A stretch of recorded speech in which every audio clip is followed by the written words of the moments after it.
this part since I'll clip it out. Here we go.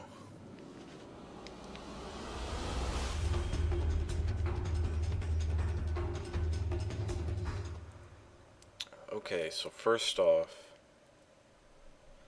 I believe that this is a bit of a difficult Monkey King game.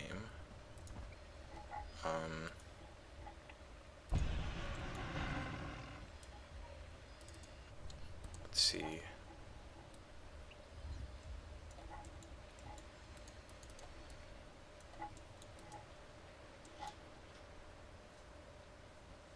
I'm guessing you're farming.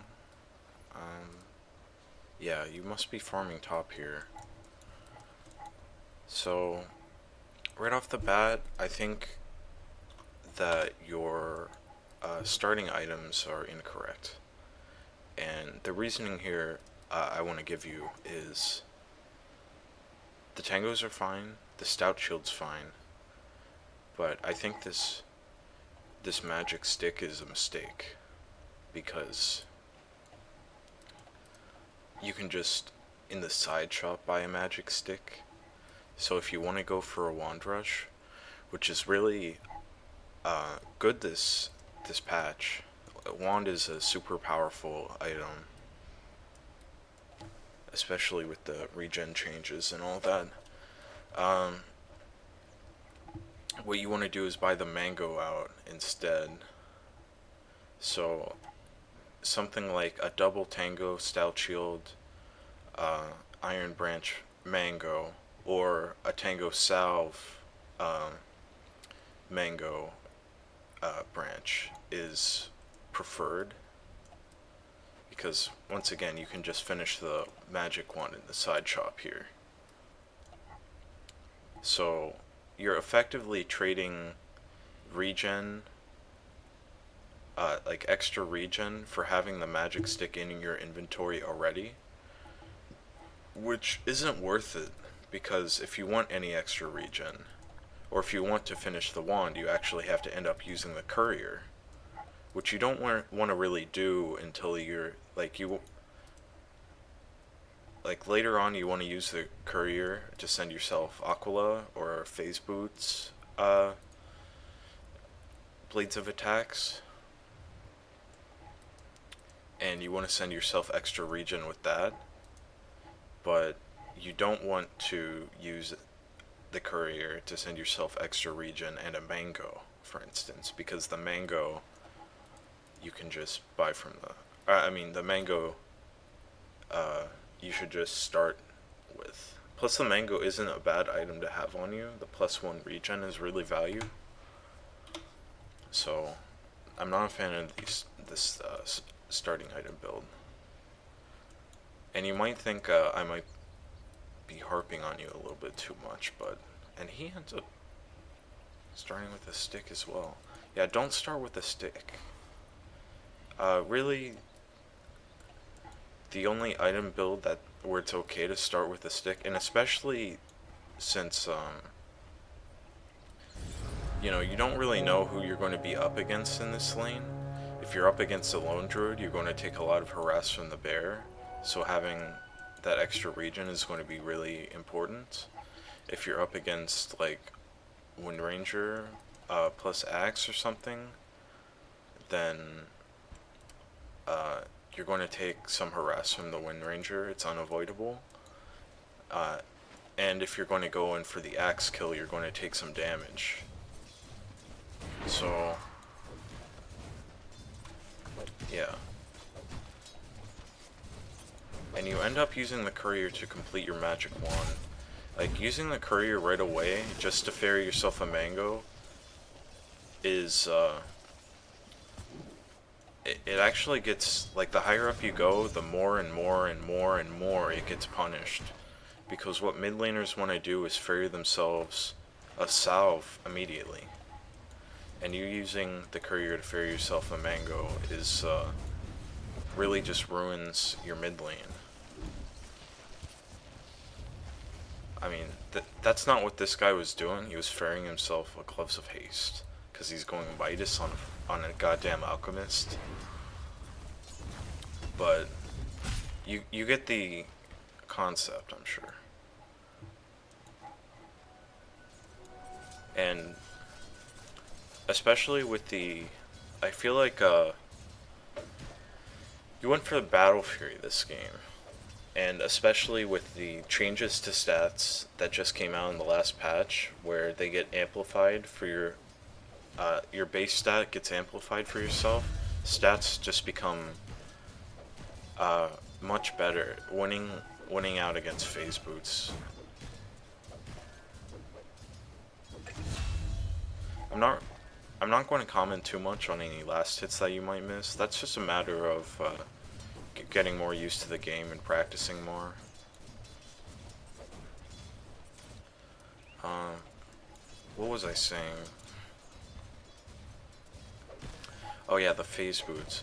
I think phase boots are really weak now, just because, like, as an agility hero, let's look at what Agi treads give you as an agility hero.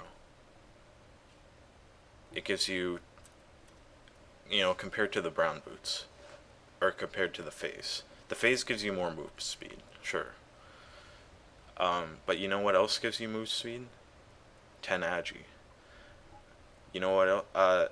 And all these agility heroes are really going for Yasha almost every single time, which gives them even more increased movement speed. And then you upgrade that to the SNY. At that point, you've got 16% move speed, and you're already approaching the 24% increased move speed. Like, as a Monkey King, the phase boots are really only good as a way of just dominating your lane. And I can see the phase boots against Axe. Like, against Axe, you can really abuse the phase movement speed early on to just get stacks of Jingu up on yourself against the Axe, and really just, like, go in, hit him a few times, try to get your stacks up, and if he tries to go for a Berserker's Call, you press phase and get back. But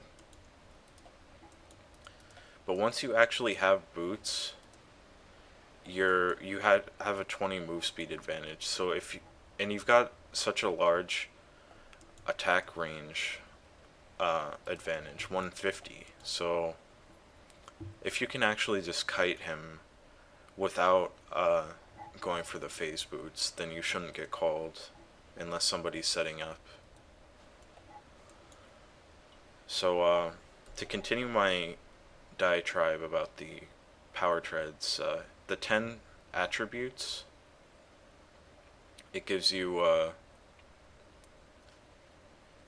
2 armor, I believe, and the Agi gives you 12 attack speed, or 13, or something like that.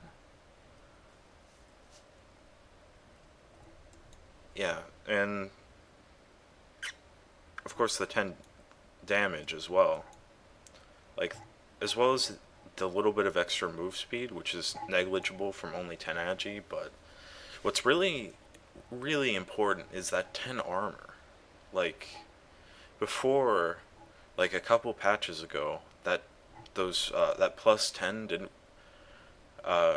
versus the damage and move speed, was a bit more even, but now it's gone from needing 7 Agi to do 1 armor to needing 6, and now for Agi heroes you only need 5. So having these treads and having them on Agi gives you two more armor, which is a big deal on a hero like Monkey. And I actually think that it's starting to become correct to, instead of going for the Aquila right away, to just go for the treads in the side shop right away and rush those out as fast as possible. Because I feel like the treads with the how much fucking attack speed do you get from treads? Alright, 330. I was going to go test it, but I don't think. You just get like 37 attack speed, which is, if you think about it in terms of percentage, that's 37% more attack speed. That's 2 more armor, and that's also 10 damage, which is, you know, less than half of Phase's damage, but the fact that you're hitting 34% faster means that it makes up for it. Plus, since you're going for the Battle Fury build, that's like another +1 for the treads.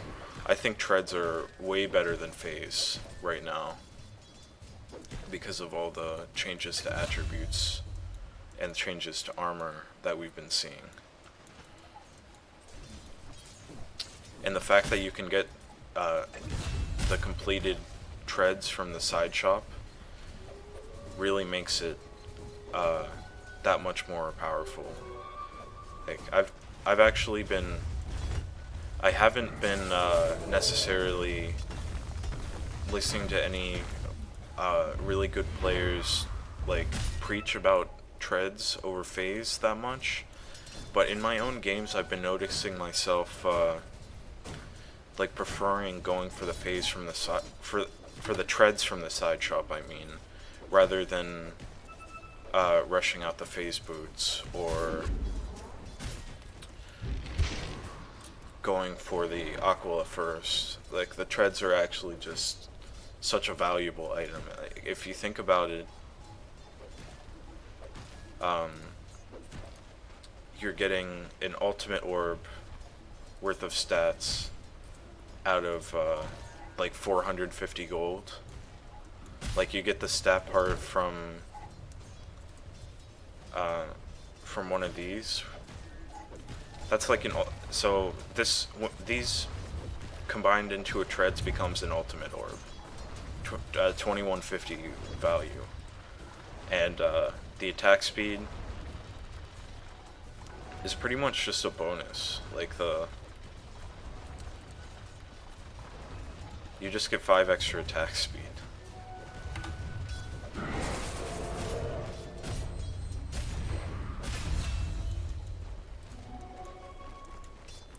Yeah, so I haven't really been commenting on what's been happening in your lane too much.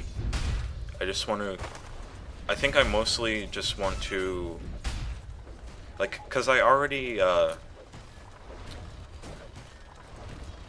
told you about, what's it called, kiting out the axe. You just kind of got too close to him. Yeah, you just walked into the axe, which was incorrect.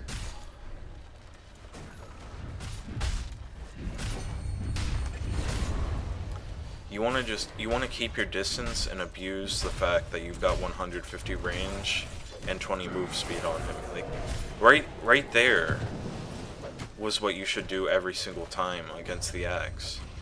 Like, you should right click and back off a little bit, and then he never gets the call on you. And I think you just bought out, but always, when you're going for Aquila, always buy the Wraithband and the Sage's Mask first. And then you can get the Ring of Protection from the side shop. So that way you cut back on your inefficiency with the courier. And cutting back on inefficiency with the courier is something that you'll be dealing with for a long time, because even at Ancient 5 and like low Divine, people still struggle with using the courier effectively. So if you can cut back on any inefficiencies that you have with the courier, it really goes a long way. And what I've really been liking, just because the Wraithband is so value now, like, it gives you over 1 armor at this point, as well as the over 7 attack speed, is when I'm going for an Aquila, forgetting about the sending myself the Sage's Mask immediately, and just sending myself like an extra Tango plus the Wraithband. So, yeah, you just let Axe walk up to you, but he does have the Tranquil Boots now, but you saw him a long time beforehand. And with the tree dance, like, you should never be getting caught out by this call. You kind of got blindsided by this shackle, it looks like, here. I don't know. I mean, I mostly want to, like, instead of harp on, like, every single thing that you did wrong, I want to tell you what you can do right.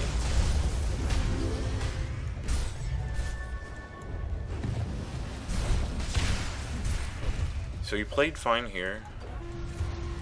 You went in, you gambled that you weren't going to get bursted down, and they used all of their spells, and you were able to turn the fight with Jingu. And one thing to note about Boundless Strike and Jingu together is you really want to, if there are creeps around, make sure you also hit the creeps with the Boundless Strike for maximum lifesteal.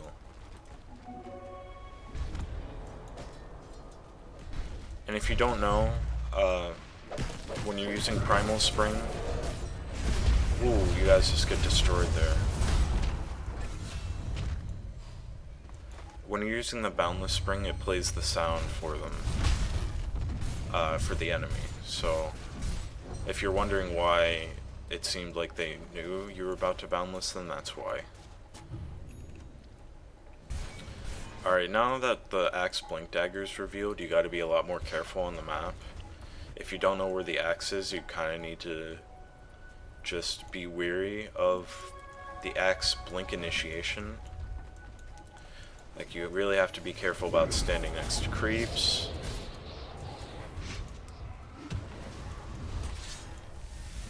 Oh, turn for the... You could have turned... Well... You were within range of calling. It was kind of difficult to turn for the Jingu there.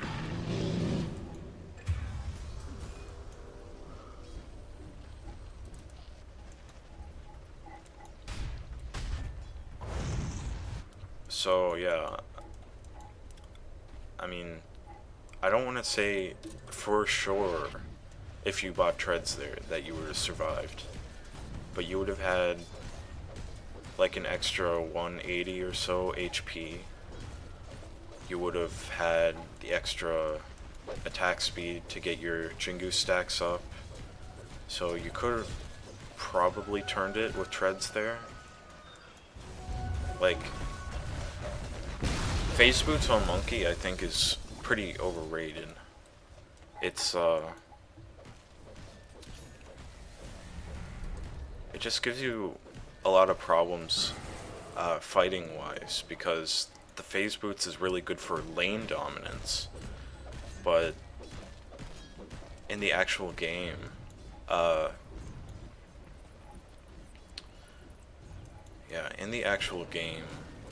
having the treads is much better for Monkey King to fight, because he does have a stun, and he does have the and he is a pretty fast hero. I mean, not the fastest, but not the slowest. He can chase down with tree dance, and really, if you're getting caught on Monkey King, unless they're messing up, you're not tree dancing away. So having that extra attack speed to get Jingu stacks and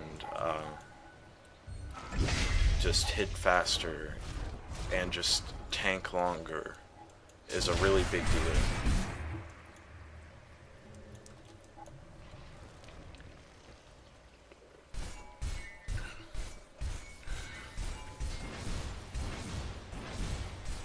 So something else to note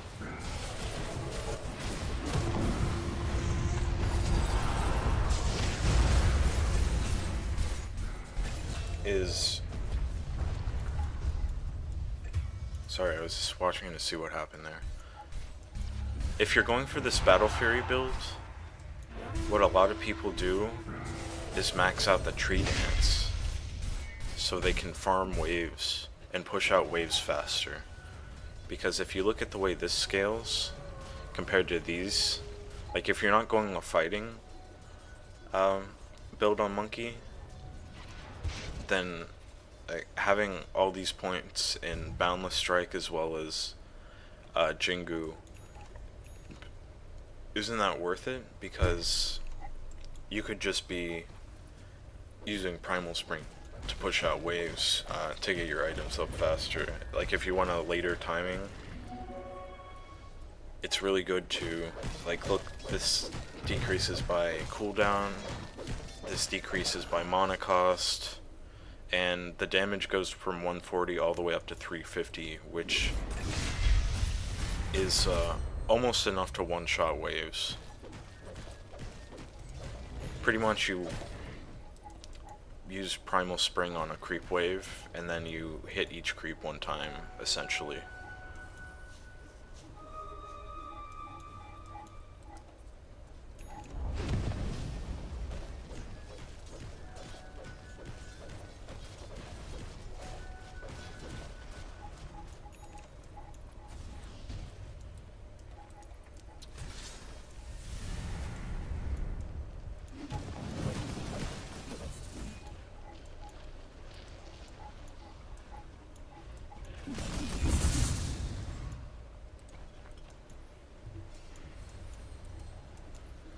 Like I said, I don't really want to harp on every single mistake that you make.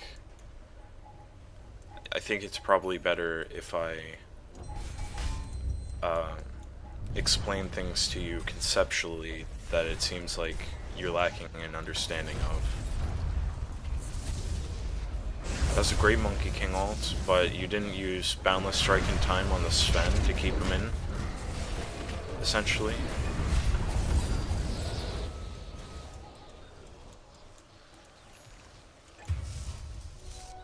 I think it was fine that you backed off there, you didn't want to risk it.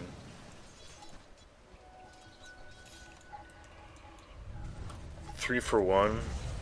It's pretty good, but it's an Elk. Sorry, I just woke up. So, it is a bit, it kind of sucks that when Alec dies, because he feeds a lot of gold when he dies, because he's always going to be #1 in net worth, essentially.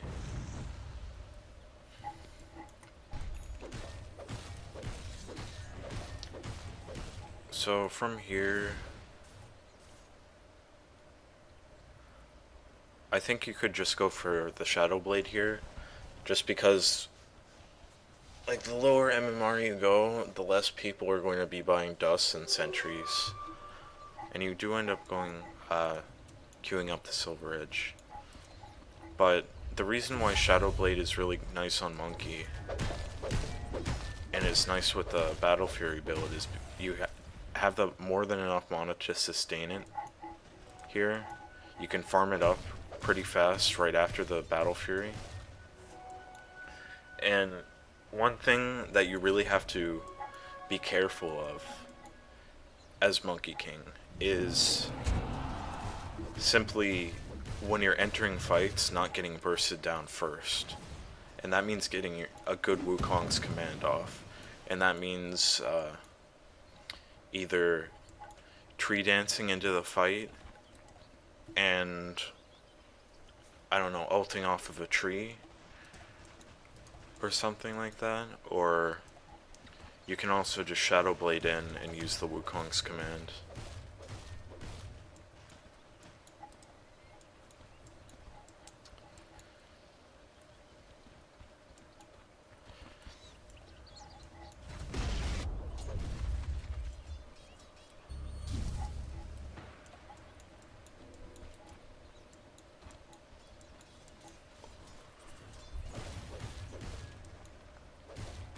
Yeah, you would really benefit from just focusing on farming more. Like, it seems like you're kind of getting caught up in fights a bit too much. So, what you can do is just farm jungle, like either their jungle or your own jungle. And you want to tend towards the enemy side of the map, just because it's less safe in your own jungle a lot of times. And you just hit creeps, and then when they show on heroes that can kill you on the map, you can push out the lane and pressure towers and play like a semi-rat dota, which is really more of a farm dota. So, for instance, like, your timing on Battle Fury Shadowblade was much slower than what would be normal for a Monkey King. You did die 5 times, so somewhat to be expected. But at this point on Monkey, you really want to be looking past your Shadowblade and onto either like a BKB or an SNY.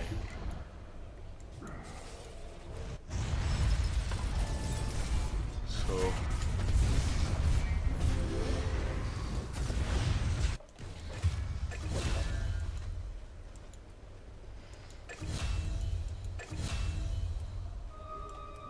I think it's fine that you're avoiding fights and trying to just trying to get your farm up and pressure waves. Just make sure that you're not dying for it. And you get Shadowblade to get away from them. What you can do, as a carry player, is create space for yourself. And what I mean by that is you push a wave. The enemy team, you know, they're naturally just gonna all fucking walk towards you, and you back off. I don't know. You can tree dance into the tree, TP out, and then when you're TPing out, what you do is you TP to the next lane, and you do the same thing, and you farm their jungle. You go to a different lane. You go all the way to the other side of the map, and you just keep doing it over and over, and eventually they'll either get tired of it and just let you take a tower, or they start sending less and less people, and you can actually just kill them.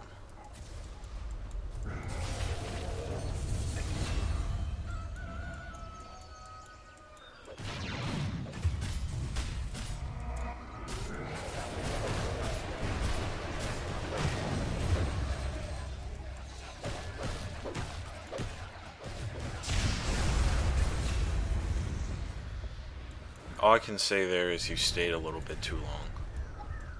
And you probably... On that Wind Ranger, you gotta be careful of the Wind Ranger actually using her Wind Run. If she used her Wind Run there, your kill on her would have been much more difficult. So what you need to do is use the hit from the Shadowblade and then immediately just use Boundless Strike, and that would have killed her, for instance. But instead you just right-clicked her down, which opened you up to the possibility of counterplay, which you gotta be careful for.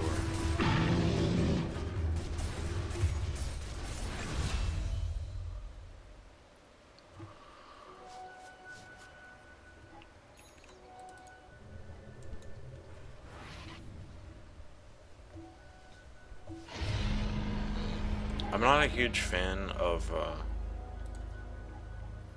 Abyssal Blade anymore. It just seems like getting stats is all around better, and the Basher's kind of low value, and like this, I feel like the recipe on Abyssal Blade is just too expensive right now. What I would prefer to see you go is something like maybe a Scotty into a Nullifier or something like that. Something to just help you, like, sure, the Vanguard portion of the Abyssal Blade helps you out a lot, survivability wise, but it doesn't give you any armor, which is, you're desperately, well, you do have a lot of armor, but just going stats and going stat items will give you more armor and more survivability versus their team. So I would have liked to see like an SNY, I would have liked to see a Scotty, and then into like like the SNY for sure, and then maybe the Scotty into either a BKB or into a BKB and then like a nullifier. A nullifier is actually a really good item this game because of the purge component. Purge off Guardian Angel. Purge off Warcry. Purge off Windrun. Purge off the Lone Druid armor and damage thing, as well as the move speed from Rabid. Like, the nullifier is actually so good this game. Like, this is pretty close to an ideal nullifier game. Plus, if you get it off on Axe, I would say somebody else, but nobody else has a BKB. If you get it off on the Axe, you can't use Blade Mail, you know? So that'll really help you out in fights. So that's why Abyssal Blade has really fallen off and you don't really see a lot of pro players buy it anymore. Just because Nullifier is in the game. And it gives you like pseudo lockdown as well. Like, Abyssal Blade used to be like a item that you used to help heroes that get kited just stick onto somebody, and Nullifier provides that very well.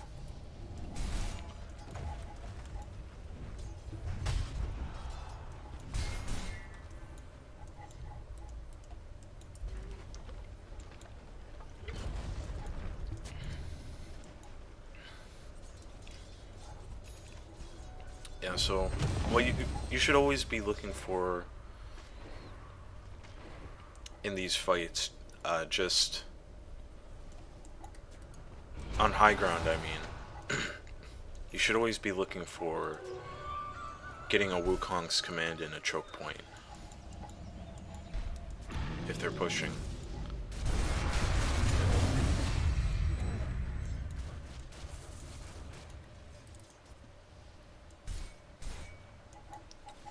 Yeah, this this idea of the Monkey King bar, you know, lore-wise it's fine, but in the actual game, they only have one source of evasion, and that's Windrun, which is you can purge it off. So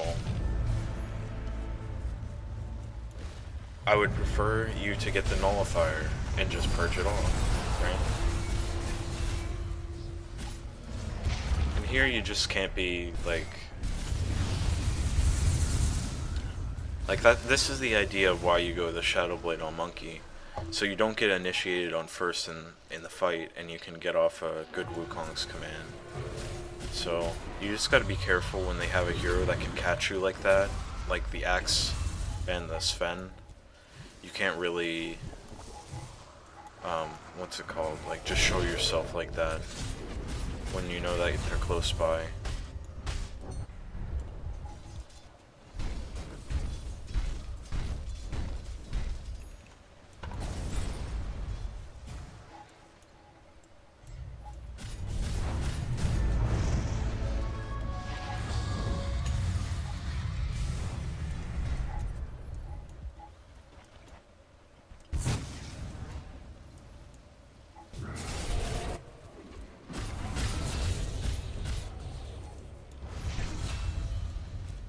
Yeah, so this Monkey King bar is, or the idea with this Monkey King bar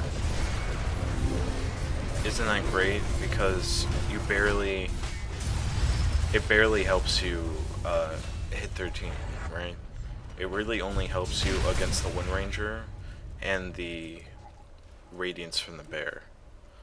And what you can do for the Radiance from the Bear is get BKB, which you're probably going to want anyway because of how many, they've got a couple stuns and such. They've got the pure damage from Omni. They've got a Mjolnir, so stuff like that you're probably going to want to have a BKB against. And the Monkey King bar doesn't really help you, and you are going for the BKB. Yeah, the Monkey King bar just doesn't really help you compared to a BKB, and having the nullifier really is. Just because of how many things you can purge off this game. As well as it's a really good way to keep somebody you want to kill in your ult as Monkey.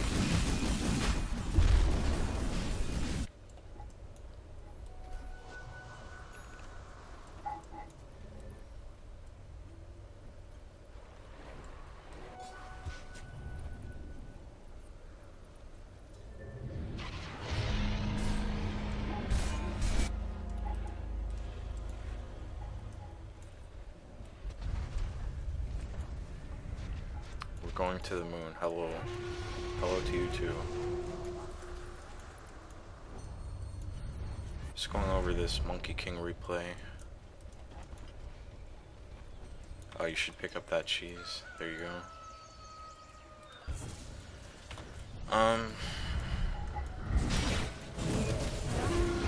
At this point, they're just really far ahead of you. And when they're this far ahead of you, and you have an Alk on your team, it's a big problem. I'm not saying it's impossible for you guys to win, but it's highly unlikely.